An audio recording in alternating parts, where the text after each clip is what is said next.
hoy terminamos de estudiar el libro de Gálatas. Hoy vamos a desarrollar el capítulo 6, ¿ya? Si me cambian de... se nota medio... Hola, hola. Ahí sí está mejor. Muy bien. Entonces vamos a estudiar el libro de Gálatas. ¿Bien? ¿Estamos todos ahí? Bien. ¿Quiénes eran los Gálatas? Sería una buena pregunta que corresponder primero esta noche. ¿Quiénes eran los Gálatas? ¿A qué te suenan los Gálatas? De Galacia. Sí, pero en el contexto, en la Biblia, ¿quiénes eran los Gálatas? ¿Serán todos los ciudadanos de Galacia? No, de iglesia. No creo que Pablo haya escrito una carta a todos los ciudadanos, eso lo haría un alcalde quizás. Pero Pablo ha escrito a los hermanos de Galacia, de las iglesias de Galacia. En Galacia habían diversas iglesias en distintas ciudades y que Pablo, de alguna manera, Dios había usado a Pablo para comenzar estas iglesias. Listra, Derbe, Iconio y así sucesivamente. Eran lugares, es como Ventanilla, ¿no? Entonces Ventanilla es grande, ¿no? Hay iglesia en Pachacút, en La Naval, acá en, ¿cómo se llaman? Nuestros hermanos de Gamaliel y así podemos decir, de distintos lugares, ¿no? Pero había algo interesante, que en las iglesias de Galacia habían sido de alguna manera fundadas por Pablo, ¿no? Bueno, el fundamento de la iglesia es Cristo, no quiero que confundas, no. Cristo había usado a ¿quién? A Pablo para comenzar estas iglesias. Y estaba sucediendo algo en estas iglesias. ¿Qué estaba sucediendo? Que los falsos maestros, a quienes Pablo los titula como judaizantes, se habían metido a la iglesia y estaban enseñando un evangelio diferente, dice Pablo, un evangelio distinto. Y para resumir ese evangelio distinto, simplemente lo que habían hecho es, ellos no habían dicho, ¿saben qué? No crean en Dios, crean en Satanás. No habían dicho eso. Ese no era el evangelio diferente. El evangelio diferente era que decía, sí, somos salvos por Cristo, pero también tenemos que circuncidarnos, porque si no, su salvación no es segura. ¿Qué te parece? Parece, ¿no? Parece el anterior, pero no es cierto. La salvación, Pablo dice, sí, por sola gracia, por gracia y misericordia de Dios, no por algo fabuloso que tú vayas a hacer. Si algo hay que hacer es creer en la obra preciosa de Cristo. El pretender creer en algo para Dios ser salvo es dos cosas. Pensar que lo vamos a lograr, y lo segundo es tener en foco lo que Cristo ha hecho en la cruz. Es decir, lo que Cristo hizo en la cruz no es suficiente. Yo me tengo que esforzar para alcanzar salvación. Y eso se llama orgullo. Y esa es una de las características de las religiones o de los religiosos. Y todavía Pablo lo puso una alegoría, ¿se acuerdan? De Agar y ¿quién? Y Sara, ¿no? O de Ismael e Isaac, ¿no? Uno que fue conforme a la promesa y Abraham le tuvo que creer a Dios para tener ese hijo, y el otro hijo representaba ¿qué? El esfuerzo del hombre para poder pretender cumplir lo que Dios había prometido. ¿Y Dios qué le dijo a Abraham? No, yo no te he pedido que tengas un hijo con tu esclava, yo te he prometido tener un hijo con tu esposa que es estéril. Y así fue. Y a Isaac se le conoce como el hijo de la promesa.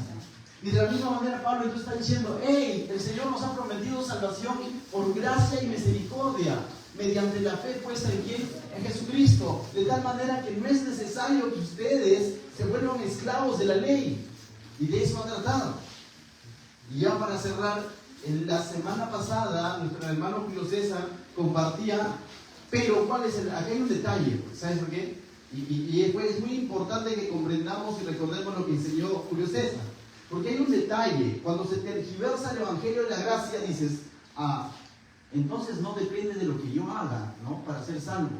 O sea, soy salvo porque Cristo me amó y murió en la cruz, y yo ya creí en eso.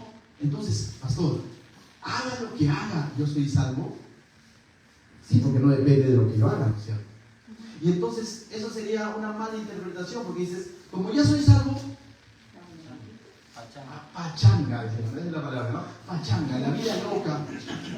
Toma, bebe, miente, haz todo lo que igual eres salvo, porque eres salvo por gracia, ¿no? Y Pablo aclara, no, dice, o sea, la idea no era esa. Porque el que realmente ha nacido de nuevo no va a pensar así. Eso es como pisotear lo que Cristo ha hecho. Cristo ha muerto y ha ido a la cruz y ha pagado nuestros pecados. Y si estamos en Cristo, dice la Biblia que somos nuevas criaturas. Y una nueva criatura, alguien que nace de nuevo, alguien que le entregó su vida a Cristo, alguien que es sellado por el Espíritu Santo, no va a pensar así, pachanga, sino más bien va a comenzar a hacer obras, no para ser salvos, sino como muestra de que ha comprendido y el amor de Dios está en su vida. Entonces lo que Él haga, lo que tú hagas de ahora en adelante, tiene que ser una respuesta a que has comprendido y has creído en lo que Cristo ha hecho en tu vida y que ahora Él es nueva criatura. Y como nueva criatura dice que Él ha preparado obras de antemano para que tú anduvieras en ellas, para que tú obres en eso. De tal manera que si hoy día mi hermano Gabriel, mi hermano Luis viene y dice, pastor, queremos pintar la iglesia, a ver si así nos ganamos la salvación, pastorcito. Y yo diría, anda, Biblia de nuevo. Porque tú no vienes a pintar la iglesia para ganar salvación. Pero sí podríamos decir, pastor, yo quiero pintar la iglesia. Hermano, ¿estás seguro? Sí. ¿Por qué? Porque me nace, porque soy una nueva criatura y nace en mí poder hacer eso para el Señor. Entonces es distinto. El cristiano también es llamado a obrar, pero a obrar en Cristo. Amén. Por eso que Julio César compartía sobre las obras de la carne que hacíamos cuando nuestra vida estaba sin Cristo, fornicación, adulterio y muchas cosas puso ahí, ¿no? Toda una lista que mencionó Julio César, y la lista estaba abierta y cosas semejantes a estas. Es decir, todo eso es característica de una persona que no ha nacido de nuevo. Pero ¿por qué Pablo se lo dice a los hermanos de Galacia? Porque les está diciendo, no lleven la gracia a un libertinaje. Recuerden que estas obras de la carne, ustedes ya no lo deberían de hacer si es que realmente son hijos de Dios. Pero sí somos llamados a mostrar el fruto del Espíritu. Y mira cómo lo pone Pablo, porque un fruto es un resultado de algo que está ocurriendo en el interior. Cuando de pronto tú ves que la plantita da un fruto, no sabes cómo, de dónde sale, pero en su interior ha ocurrido algo. Y la fruta comienza a crecer, ¿no? Crecer. Pero y tú ves, ¿y cómo está sucediendo eso? Es porque por su interior está corriendo algo. En la vida espiritual, el fruto del Espíritu Santo es el resultado de que el Espíritu Santo está obrando, está guiando, está redarguyéndote desde tu interior hacia tu exterior. De tal manera que tú no necesitas falsear nada o hacer algo para decir, mira, si yo hago esto soy cristiano. No. Naturalmente se va a mostrar. Fluye, dice el hermano. Va a fluir naturalmente. Porque va a abundar en tu corazón. ¿Y cuáles serán? No digo frutos. Dice que es un solo fruto. Es decir, si tú tienes el Espíritu Santo, ese fruto del Espíritu Santo se muestra de diversas maneras. Y dice el verso 22, más del capítulo 5, voy a leerlo nada más. Más el fruto del Espíritu es que amor, gozo, paz, paciencia, benignidad, bondad, fe, mansedumbre, templanza. Contra tales cosas no hay ley. Pero los que son de Cristo han crucificado la carne con sus pasiones y deseos. Es decir, en simples palabras, mi ego, mi yo, muere. Ahora el que vive en mí es Cristo. Ahora el que guía mis decisiones es el Espíritu del Señor. Es el que me guía a toda verdad. Y ya no me dejo de llevar por mis pasiones. Porque sin Cristo viví así. Para alimentar mi carne, para alimentar mis deseos.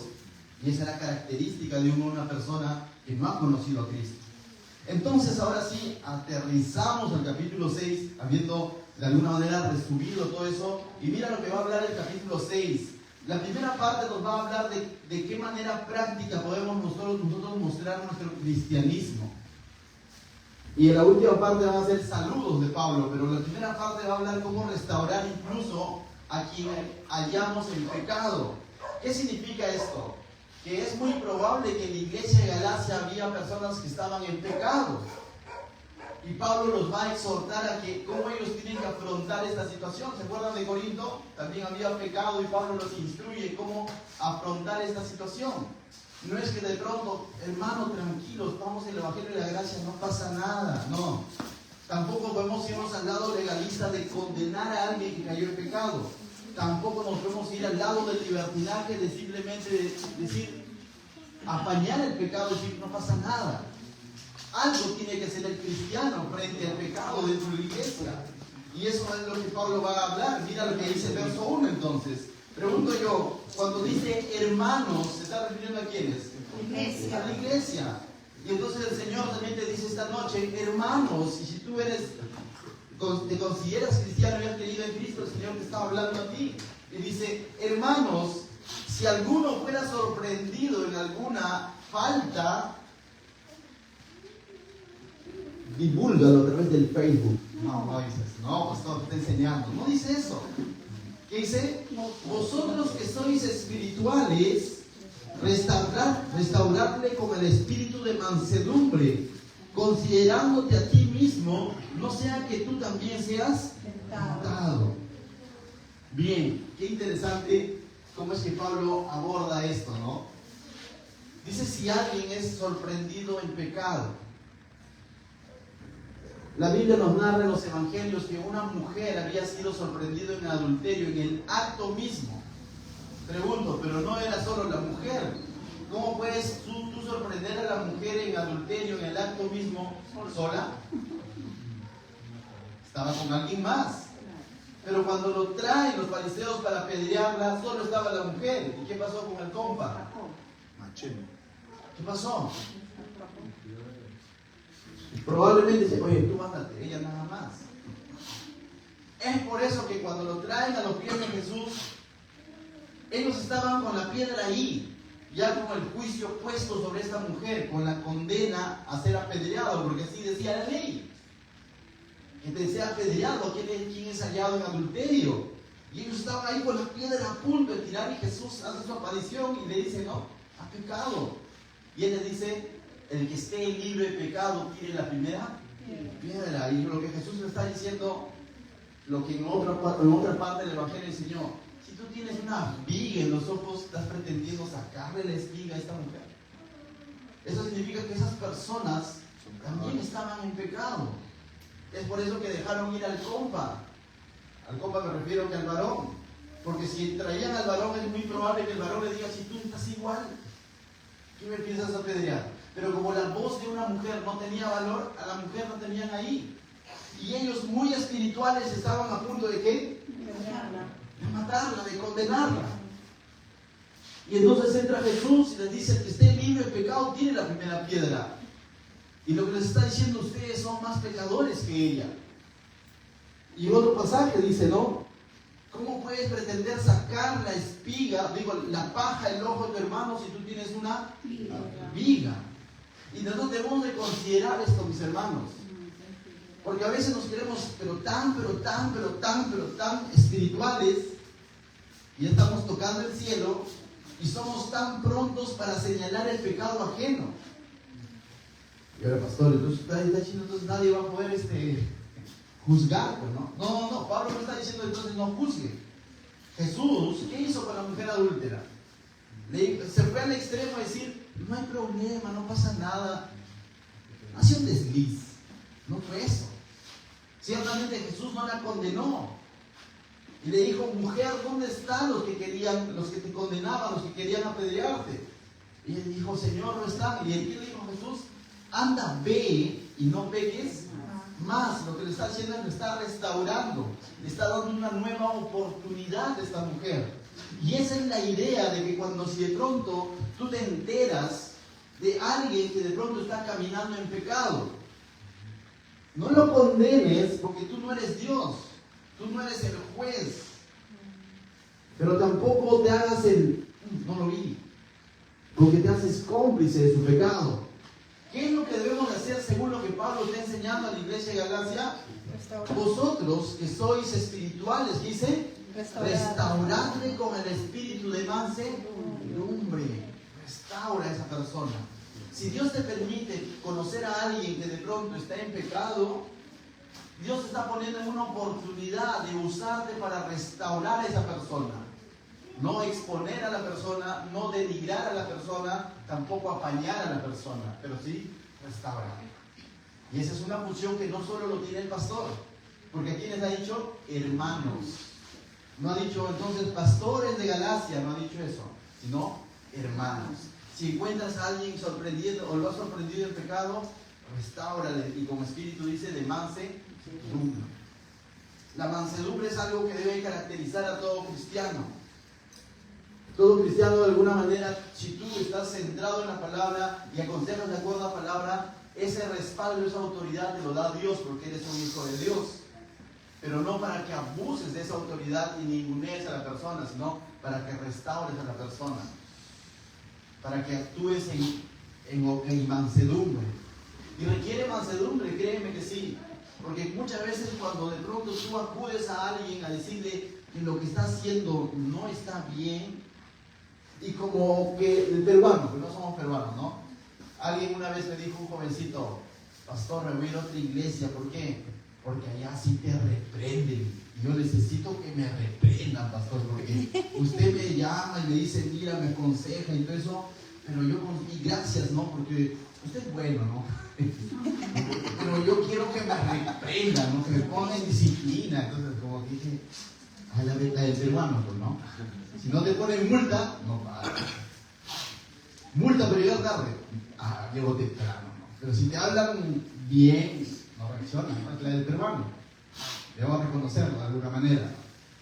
A veces somos así, ¿no? Si el jefe es asado, entonces llegas temprano. Si el jefe es bien dócil, malinterpretamos.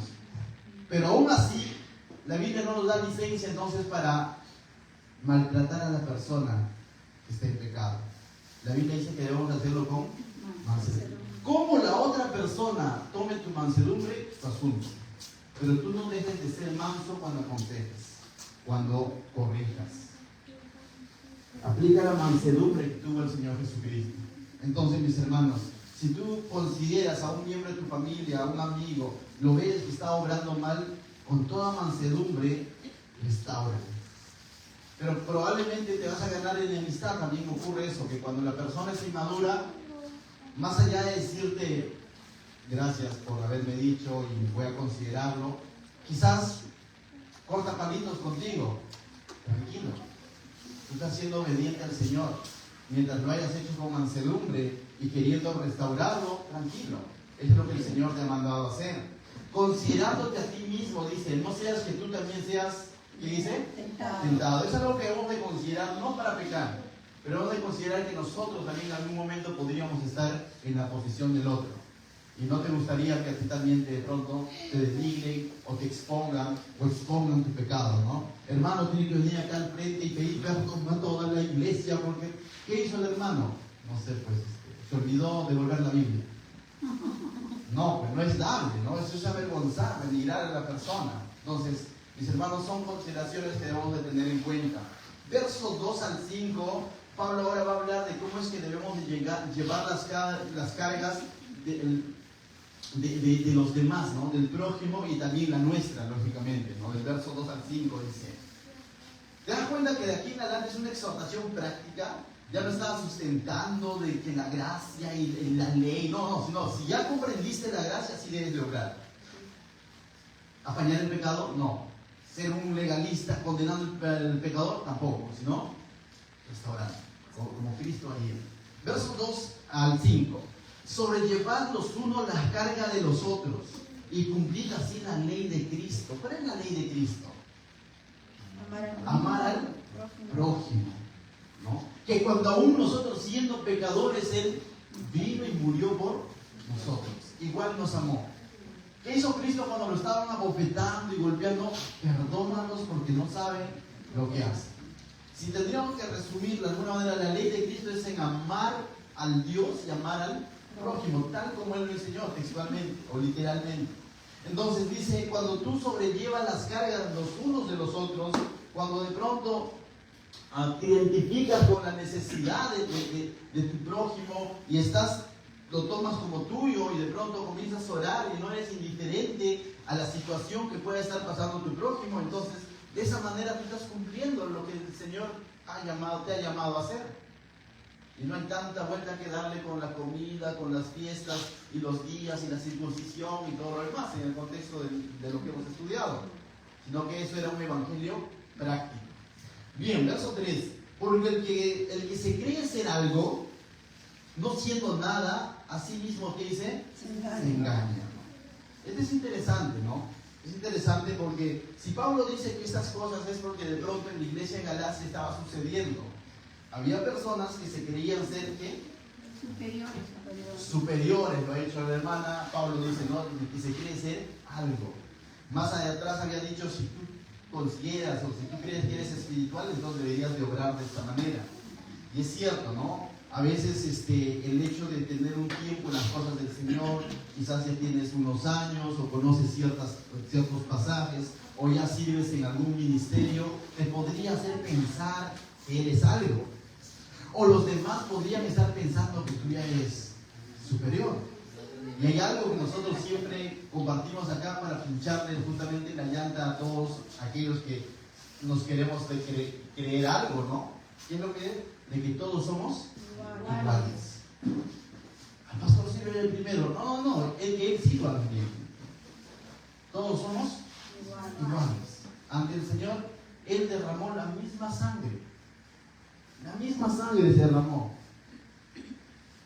Por todos. Tú vales para Cristo al igual que tu hermano. No, pero él pecó menos. Igual, pero vale a sus ojos. Ya no hay judío ni griego. No hay mujer ni varón, ni libre ni esclavo, en el sentido de que todos somos iguales. Entonces Pablo está llamando aquí a que de alguna manera erradiquemos eso de nuestro corazón, porque al final dice nos engañaríamos a nosotros mismos, ¿no? Aquel que ya de pronto se cree ser algo o ser alguien. No sé si tú has escuchado frases como estas: a mí me respetas porque yo soy el Hijo de Dios, a mí me respetas porque yo soy el siervo del Señor o el ungido, y de pronto se comparte un mensaje tergiversado como para idolatrar al hombre, y no es la idea. En algún momento dice en Listra, justo en uno de los lugares de Galacia, quisieron endiosar a Pablo. Cuando de pronto Dios obró a través de Pablo y sucedieron milagros, los ciudadanos de Listra, dice, comenzaron a decir: Pablo es Zeus, si no me equivoco, y al otro, a su compañero también lo estaba Júpiter, ¿no? Entonces comenzaron como a endiosarnos, ¿no? Como decir, Pablo es lo máximo, ¿no? Algo así. Y Pablo les corrigió, les dijo: tranquilo, no me reverencien, les dijo, no me reverencien. Yo soy un mortal igual que ustedes, le dijo. Y eso no gustó a las personas. Pero no es por eso que de pronto Pablo pudo haber dicho: bueno, pues ellos me dicen qué voy a hacer. Se hubiese llevado toda la gloria, ¿no? Mis hermanos, tenemos que aprender algo. Cuando Dios te usa, no me refiero solamente aquí al frente, sino cuando Dios te usa, cuando tú ayudas a alguien, cuando tú oras por alguien, cuando tú quizás te despojas de algo tuyo y bendices a alguien, es natural que ese alguien te diga gracias y de pronto te comience a decir: gracias, qué bueno que eres, y todo eso lo demás. ¿Sabes? Si tú te quedas con el pecho inflado diciendo: a mis hermanos, lo bueno que soy. Cuando ocurre eso, rápidamente pínchate y di: Señor, a la persona que está haciendo eso, no es gracias a mí, dile, es gracias a Dios. Yo estoy haciendo lo que el Señor me manda hacer. O sea, no te quedes con la alabanza, no te quedes con la gloria, porque eso va a alimentar y va a hacer que te infles.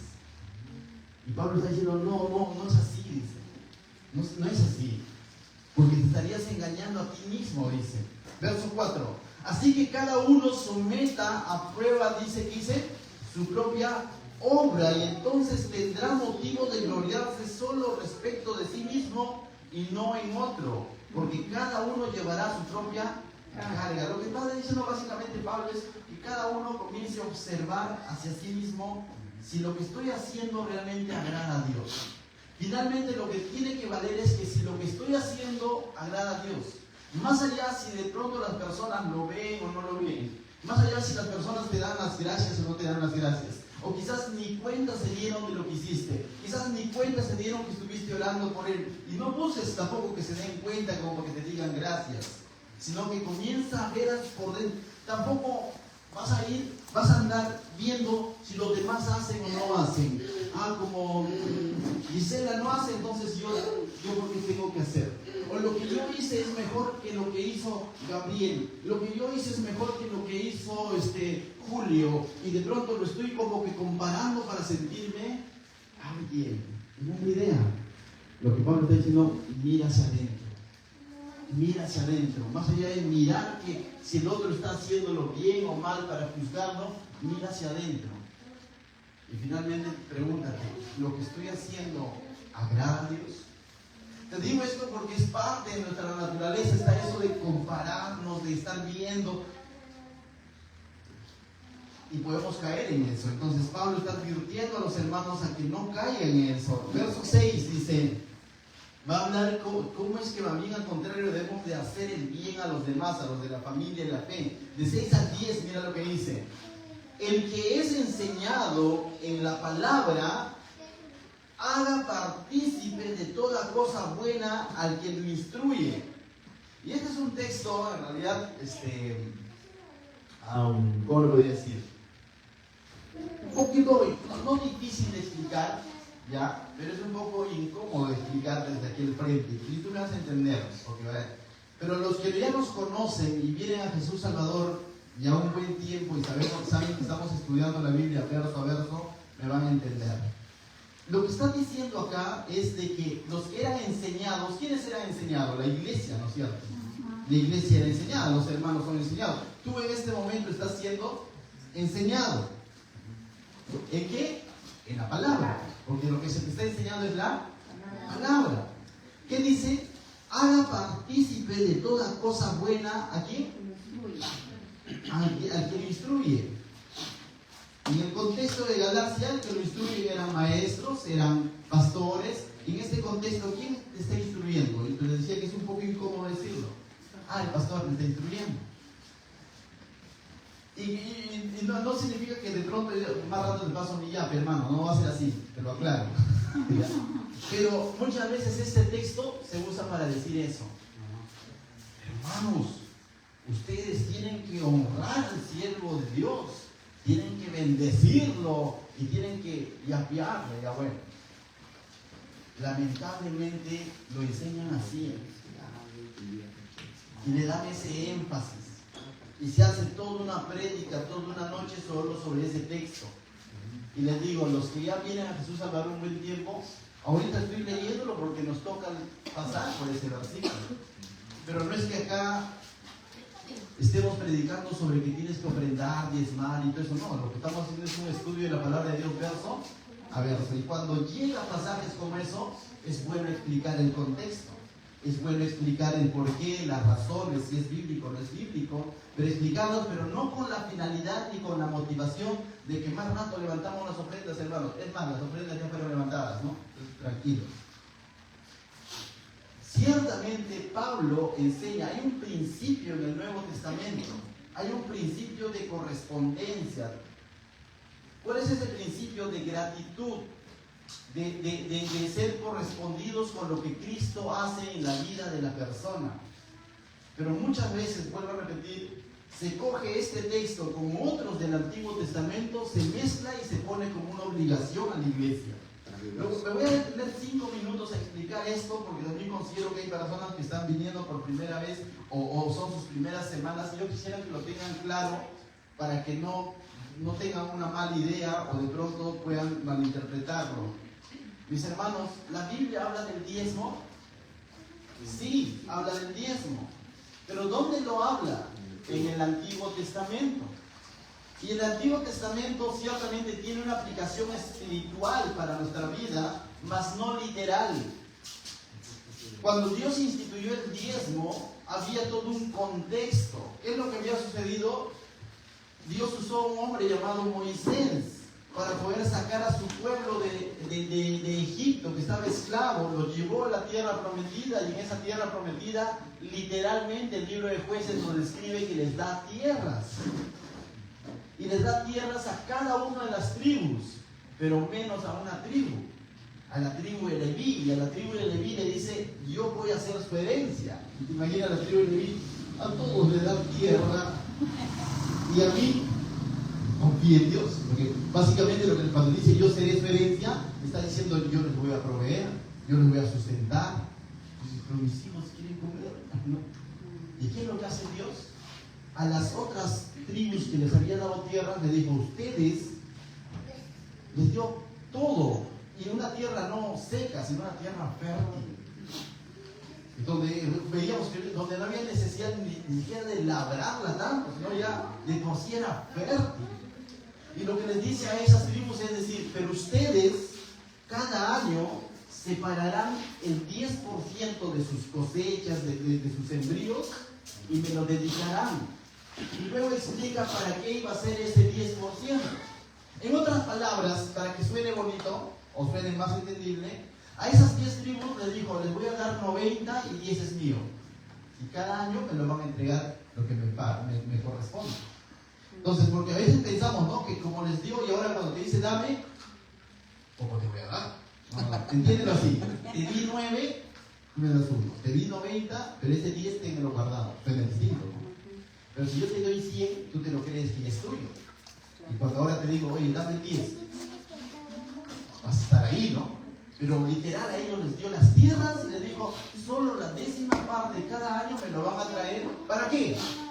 Para sostener el tabernáculo, futuro templo, para administrar todo lo que iba a significar sostener el tabernáculo. ¿Y quiénes servían en el tabernáculo? ¿Y saben quiénes servían en ese tabernáculo? La tribu de Leví, que no recibió tierra, y a quienes Dios les había dicho, yo seré su herencia, yo les voy a sostener. ¿Tenía sentido entonces? Sí. Tenía mucho sentido, ¿no? Tenía sentido, o sea, ¿quién se iba a quejar?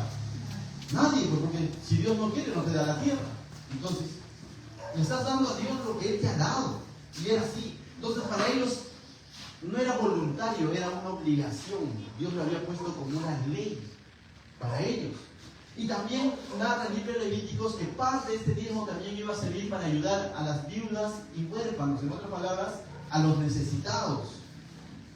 Y sabíamos que los viudas y huérfanos es porque no estaba a la cabeza del hogar quien era considerado un ciudadano, una persona que iba a proveer para su hogar. Una viuda y una huérfana era como una desamparada. Hoy en día, en nuestro contexto, una viuda es adinerada. En aquel entonces, bajo la cultura judía, una viuda era una carga social. Entonces, para ellos también iba a ser dedicado los diezmos, el pueblo estaba llamado a proveer, de tal manera que no haya pobreza extrema en el pueblo de Israel. También tenía sentido, porque finalmente Dios le está diciendo, sean solidarios con aquellos que han perdido a sus familiares. Entonces, no tenía ningún inconveniente el diezmo. Por eso es que Malaquías 3 dice, me han robado. ¿Por qué? Porque literalmente lo que Dios les había dado, ellos no le estaban correspondiendo. Vuelvo a repetir, eso es Antiguo Testamento. Viene Cristo y Cristo dice, a los suyos vino y los suyos no lo recibieron, pero a los que le recibieron les dio potestad de ser llamados hijos de Dios. Cuando Cristo viene, no viene solo por los judíos, sino viene por toda la humanidad. Así tú seas judío o no seas judío, crees en Cristo y la salvación es por gracia y por lo que Cristo ha hecho en la cruz. Y justamente Gálatas se ha tratado de que nosotros no estamos obligados a cumplir con la ley judía, lo que estaban imponiendo los falsos maestros. Entonces no estamos obligados a hacer eso. Nosotros somos salvos por lo que Cristo ha hecho en nuestra vida y con el amor al prójimo. No, el amor al prójimo no nos salva, sino que nos llama a amar al prójimo y amar a Dios sobre todas las cosas. Ahora, ¿pero por qué Pablo enseña esto? No solo aquí, sino también en los Corintios, donde había un problema similar, que estaban en pecado. Pablo les enseña lo siguiente. Pablo les va a decir, para resumirlo, lo voy a parafrasear. Pablo no les va a hablar en ningún momento del diezmo a la iglesia de Corinto, tampoco a los de Galacia. Pablo lo que les va a decir es que ellos tienen que ser correspondidos. Que todo obrero es digno de su salario. Que no le pongan bozal al buey que trigue. Y que ellos provean para la iglesia.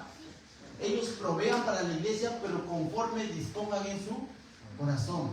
Conforme Dios ponga en su corazón. Y que no lo hagan con tristeza ni con amargura, sino que lo hagan un corazón alegre. En otras palabras, lo que Pablo está diciendo, tú no necesitas ser obligado para poder corresponder a tu Señor. En el Antiguo Testamento, de alguna manera, era ley. Lo que Pablo está diciendo ahora, si realmente has nacido de nuevo, eso va a ser natural en ti, en ser correspondido por tu Señor. Y ahora, Pablo ciertamente en el libro de Corintios se extiende un poco más y dice que ciertamente es derecho de un ministro poder ser sostenido por la iglesia, lógicamente con las ofrendas, y que eso es su derecho, pero Pablo hizo algo interesante. Al ver la inmadurez de los hermanos de Corinto, de que de pronto estaban cuestionando el ministerio de Pablo, y además que ahí en la iglesia de Corinto, como aquí, habían falsos maestros cuya finalidad era sacar provecho de ese derecho de ser sostenidos por la iglesia, Pablo dice, yo he renunciado a mi derecho. En otras palabras, Pablo está diciendo, eso para mí no es prioridad. Finalmente yo sé que Dios me va a proveer y que Dios tiene diversos mecanismos para proveerme. Pero cuando Pablo ahora enseña aquí a los hermanos de Galacia, le está diciendo que ellos, así como le hablaba a los corintios, apliquen el principio. Debemos de ser correspondidos con la casa del Señor, amén, pero que no sea una obligación. Si es una obligación, hermano, o te causa cierto dolor de corazón, o molestia, o qué sé yo, o duda, o cuestionamiento, no lo hagas. Porque al final como que vas a hacer algo y te vas a sentir ahí como que, ¿en qué se lo estarán gastando? Y todo lo demás. No lo hagas. O sea, yo te digo así, literal, no lo hagas. Que haya paz en tu corazón. Cuando realmente comprendes el Evangelio de Cristo, eso va a nacer por sí solo. Y es más, ofrendar a Dios no solo es tu moneda, tu billete. En aquel entonces ni siquiera existían yapes, esas cosas. Hoy día Sofi enseñó en la 41 que tu mejor ofrenda es tu corazón. Cuando tu corazón ha sido entregado al Señor, tú vas a hacer acciones para el Señor, para tu prójimo con naturalidad. Te vas a despojar y no vas a necesitar todavía que pasen, ¿cómo se llama? El alfolino, sino naturalmente vas a dar de ti, y no necesariamente aquí, sino vas a ver una necesidad, te vas a despojar. ¿Cuánto conocen a nuestra hermanita Raquel? Amén. Pastor, tengo ropitas aquí que pueden llevar. Eso es una ofrenda. Amén. ¿Para quién? Para bendecir al necesitado. Y así hay hermanos que dicen, pastor, yo puedo ir a hacer limpieza en la iglesia. Eso es una ofrenda, está dedicando su tiempo al Señor. Pastor, el día que van a ir a la 41 yo los acompaño con mi carro, ¿no? A veces el hermano Gabriel, muchas veces, ya yo me voy, es parte de nosotros, pues, ¿no? A veces el hermano Roy también, ¿no? Y digo, pobre, créeme, no le devolvemos el combustible. Al principio queríamos, ¿no se acuerdan con mi iglesia, hermano, al menos para el combustible? No, pastor, esa es mi ofrenda. Entonces tú ves que esa es naturalidad.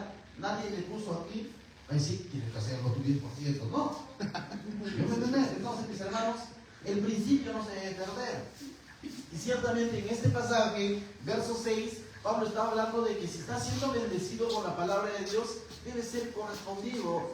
Participa con las personas que Dios está usando para bendecirte. Amén. Entonces, pero como vuelvo a repetir, que no se tergiverse esto. Yo de alguna manera respeto cuando hay pastores, amigos míos, que de pronto yo sé que ellos perciben de parte de las ofrendas que se da y le dan su ofrenda a él por estar sirviendo todo. Es bíblico. No tengo por qué cuestionarlo. Es así.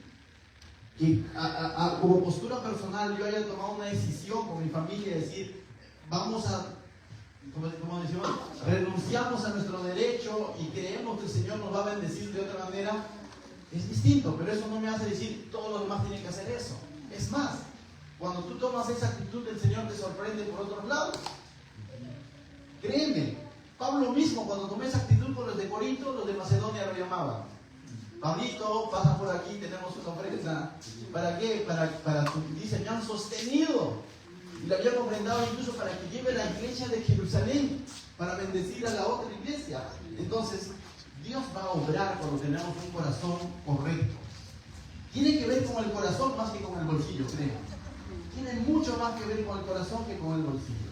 Entonces, mis hermanos, cuando tomamos textos como estos, es bueno aclararlo, ¿no? Ahora, solamente vuelvo 2 minutos más. La administración de las ofrendas en nuestra iglesia, y voy a hablar por Jesús Salvador, no lo hace el pastor. Con esto también no te dice, entonces el pastor se desentiende. Estoy al tanto cuánto hay, cómo va, pero normalmente el balance lo hacemos con quién, con la hermana Luz.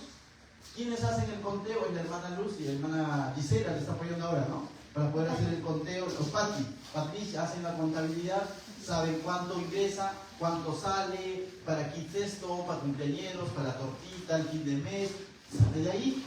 Y hay una transparencia, de tal manera no es que de pronto el pastor no administra, pero estoy al tanto de cómo está ingresando y saliendo y en qué se está gastando, sí, porque considero que el Señor nos pone como responsables de la obra, pero no para de pronto decir, no, hermano, todo esto para mí, ya el resto vean, no ocurre eso, y lo digo así con toda transparencia, y si no es así, que se levante Patricia, hermano, y diga, pastor, me quiero despedir. Entonces, mis hermanos, lo digo porque es bueno aclarar, amén. Entonces, pasamos a este punto que le dije que es incómodo, pero es cierto. Ahí está, ¿no? Pablo les está diciendo a los hermanos de Galacia que participen con las personas que los están instruyendo. Dice, no os engañéis, verso 7. Dios no puede ser, dice, burlado, pues todo lo que el hombre sembrare, también esto segará, ¿no? Y lo que Pablo está enseñándoles es de que, para sembrar incluso hay que tener fe. ¿Cómo es eso, pastor? Créeme que incluso para sembrar hay que tener fe, porque esa semillita tú dices, en la sierra, ¿no? Maíz, si lo tuesto va a ser una rica cancha, si lo hiervo, rico mote. ¿Qué hago? Lo siembro, pero si lo siembro tengo que esperar, ¿sí o no? ¿Cuánto tiempo? Sí. Pero si saldrá o no, tal vez se pudre. No, lo siembro. Ve, de alguna manera. Entonces, incluso por eso dice, no, voy a leer ese texto. No os engañéis, Dios no puede ser burlado. No creas que por el hecho que tú estás llevando a la acción eso, bueno, yo lo estoy haciendo al Señor, entonces, no te autoengañes. No es el hecho, sino es el corazón y la mente. ¿Estás confiando en que Dios realmente te va a sostener? Si tú dispones y siembras de tu tiempo para la obra, das de tu tiempo, das tu corazón, das tu talento para la obra, ¿realmente lo haces confiando en que el Señor va a suplir todas tus demás necesidades? Amén.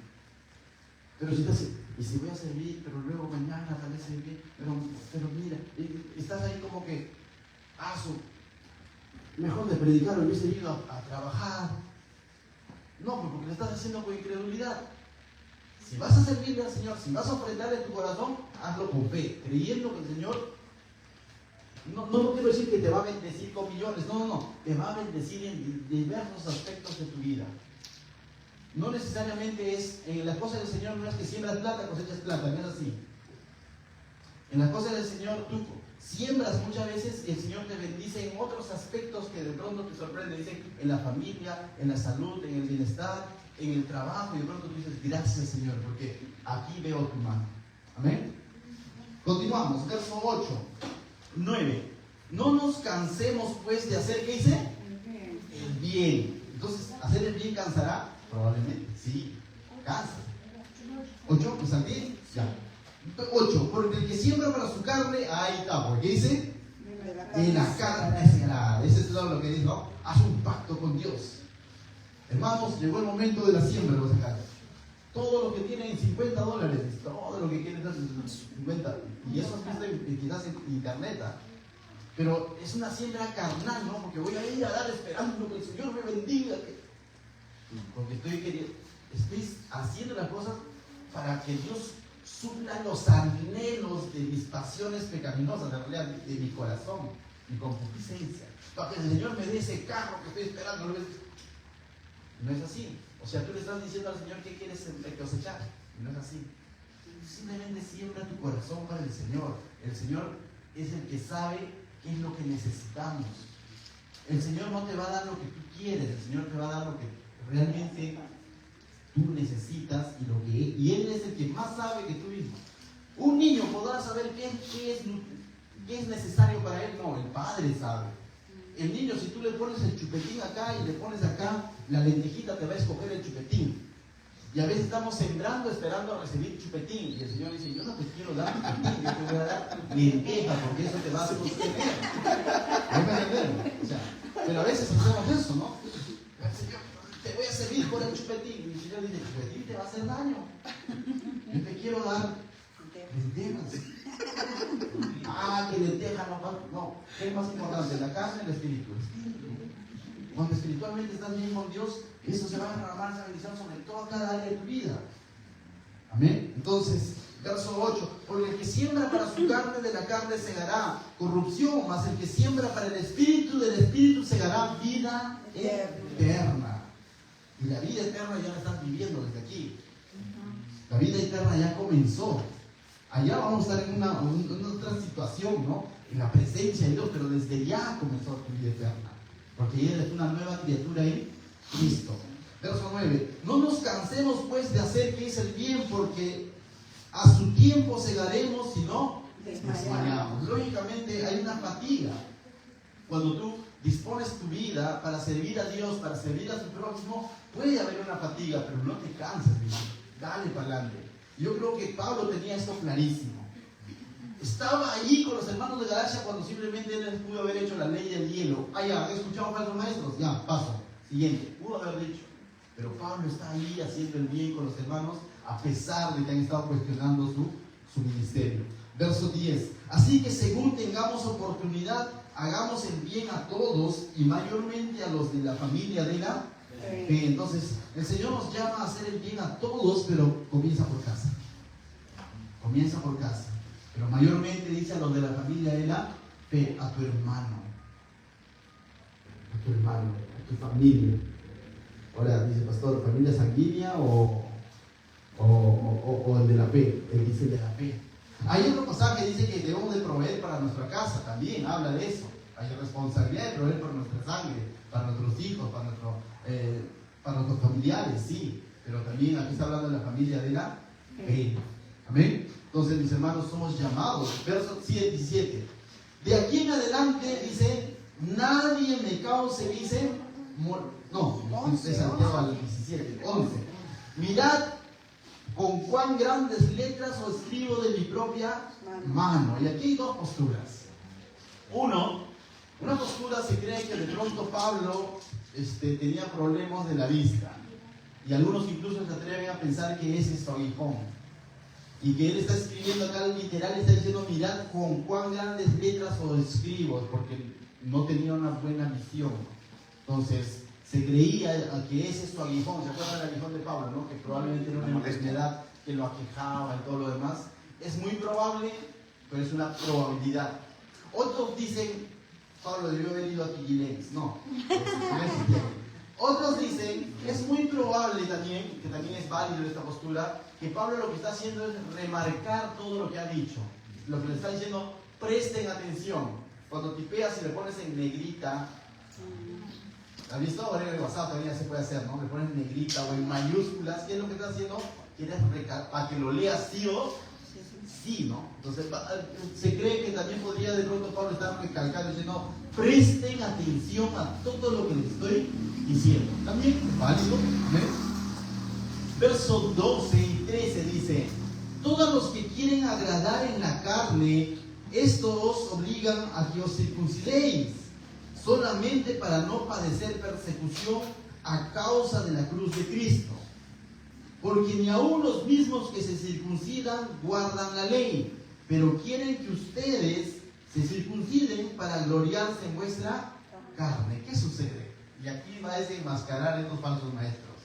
Esos falsos maestros ni siquiera, en el fondo del asunto, querían que estos hermanos de Galacia cumplan la ley al pie de la letra. Ni siquiera eso. A ellos les bastaba, ¿sabes qué? Que se circunciden. Eso nada más. ¿Y cuál era el anzuelo? Mira, si tú no te circuncidas, vas a seguir siendo perseguido. En ese momento, ¿por quién estaba haciendo la persecución? No por Roma, sino de parte de los mismos judíos que perseguían a los cristianos o a los que habían creído en Cristo. Entonces, si tú te circuncidabas, ¿qué sucedía? Yo soy judío. Ya soy parte entonces ahora de los que siguen y no de los perseguidos, porque la persecución era de los judíos hacia los cristianos. Seas gentil, seas judío, había una persecución. Entonces Pablo está diciendo, o estos falsos maestros decían, si tú te circuncidas, vas a ser ahora parte de los que perseguimos, y ya no de los que son perseguidos. Y eso simplemente era una motivación carnal como para ellos decir, hemos ganado tantas personas para el judaísmo.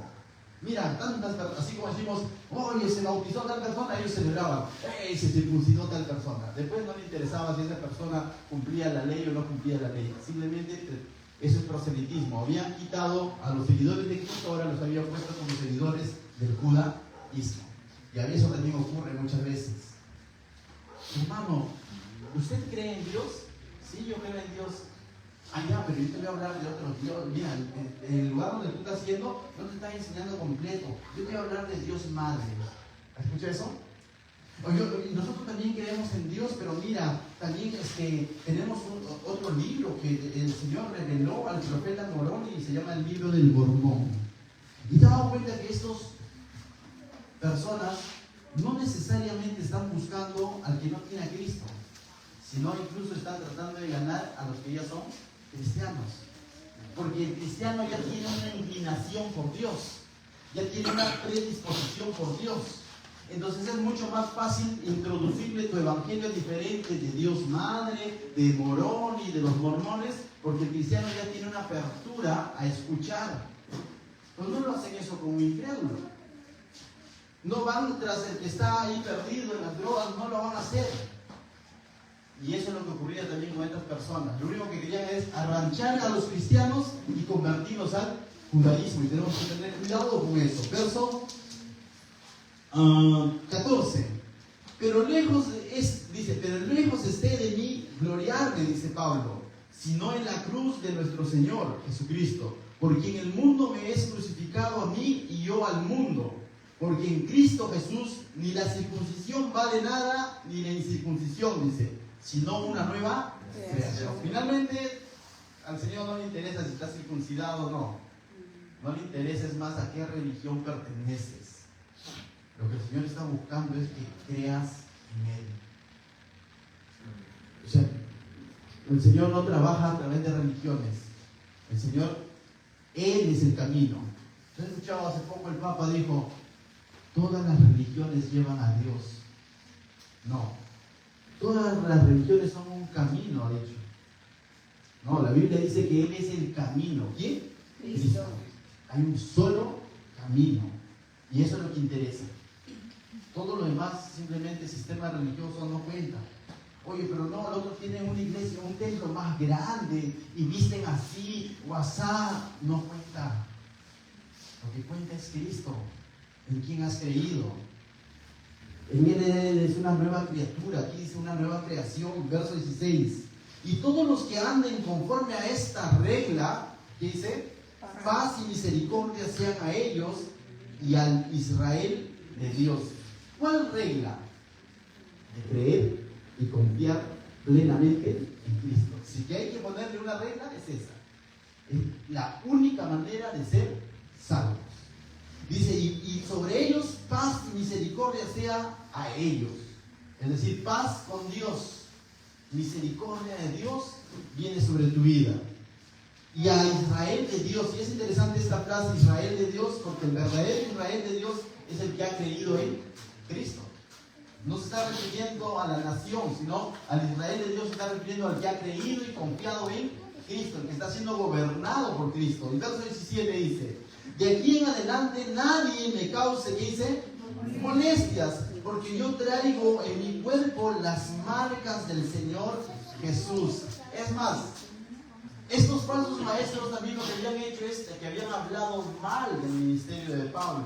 De alguna manera habían ninguneado a Pablo, habían estado diciendo que Pablo ha enseñado un evangelio incompleto. Y ahora Pablo va a decir lo siguiente, de aquí en adelante nadie me cause molestias, porque yo traigo en mi cuerpo las marcas del Señor Jesús. Y tú dices, ¿cómo es eso? ¿Se habrá tatuado acá una cruz? Acá un pescadito, acá una Biblia, ¿es eso? No. Pablo está, cuando dice traigo en mi cuerpo, está haciendo referencia a que su manera de vivir el cristianismo es una evidencia de que él es cristiano, de que él predica a Cristo.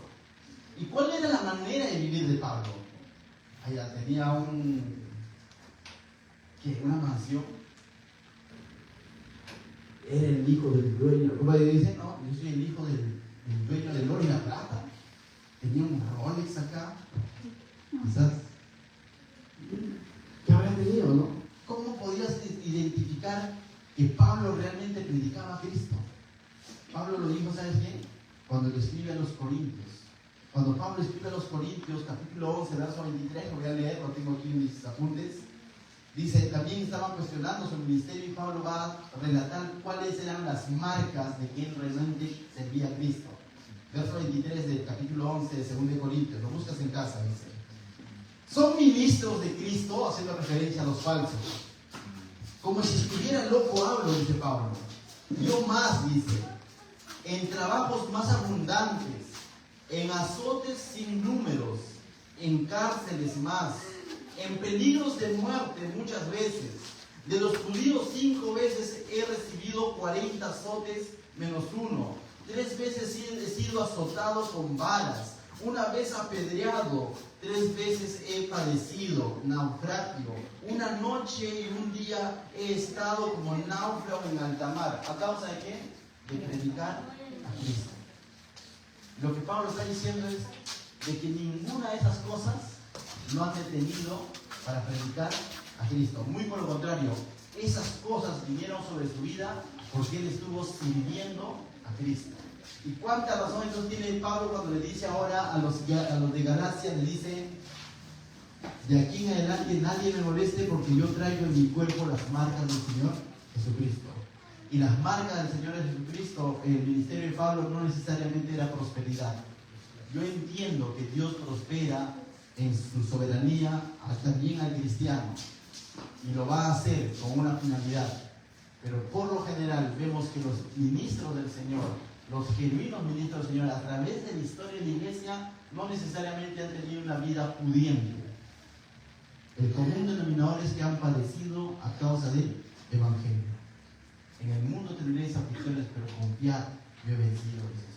Entonces, mis hermanos, si tú estás sirviendo a Dios, probablemente estás pasando necesidad, probablemente estás pasando situaciones difíciles. Amén. Sigue sirviéndole a Dios. Recuerda, Él lo tiene bajo control. Confía en Él. Yo no te estoy prometiendo de que por seguir a Cristo te va a ir re bien en todo. No. Van a venir situaciones difíciles, pero confía. Es mejor estar siguiendo al Señor y haciendo lo correcto y predicando la verdad que estar viviendo bien, pero en la mentira, en la falsedad. Y Pablo termina entonces esta hermosa carta diciendo, hermanos, la gracia de nuestro Señor Jesucristo, ¿qué dice? Sea con vuestro espíritu. ¿Qué dice? Amén. Ese amén es así sea. Entonces, de esa manera Pablo concluye esta carta hermosa que nos ha ministrado durante muchas semanas y de aquí se viene un nuevo libro. Amén. Entonces, mis hermanos, considera algo.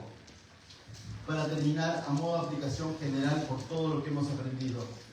Todo lo que hagas, que sea para honrar a tu Señor. Todo lo que hagas, que sea porque realmente están haciendo en un corazón agradecido con Dios. Y todo lo que hagas, le sirvas en cualquier área de la iglesia, hazlo porque Dios te ha dado ese privilegio de hacerlo. Amén. No lo hagas por obligación. Menos para ganar salvación, eso creo que ha quedado claro con los estudios de Gálatas. Hazlo porque realmente, como fruto del Espíritu, está obrando en tu vida. Hazlo en gratitud a tu Señor. ¿Qué tal si nos ponemos de pie y oramos ahí en nuestros lugares?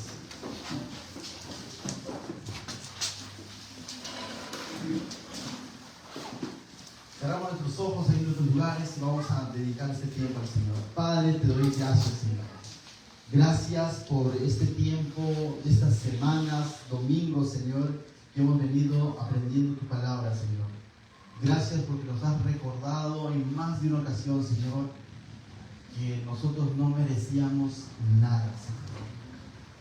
Que tu inmenso amor nos ha abrazado y nos ha llamado a ser tus hijos, Señor. Y lo único que hemos hecho, Señor, es creer en la obra preciosa que tú has hecho en la cruz, Señor. Ayúdanos, Señor, a no solamente mostrarlo con nuestros labios, sino a mostrar con nuestra vida, Señor, con una transformación sincera, a vivir como verdaderos hijos de Dios, a vivir como verdaderos nuevas criaturas, Señor, a hacer las cosas porque nace en nuestro corazón, como fruto de tu Espíritu, porque tu Espíritu está obrando, Señor. Gracias te doy por cada persona que ha venido a este lugar, Señor, y que domingo a domingo viene y se congrega en tu iglesia, Señor. Que cada uno de ellos, Señor, comience a amar tu palabra, Señor. Que cada uno de ellos comience a amar, sobre todo a ti, Señor. Que te ame y que todo lo que hagan, lo hagan por amor a ti y por amor al prójimo, Señor. En el nombre de Jesús, Señor, bendice a cada uno de mis hermanos. En el nombre de Jesús decimos juntos, amén.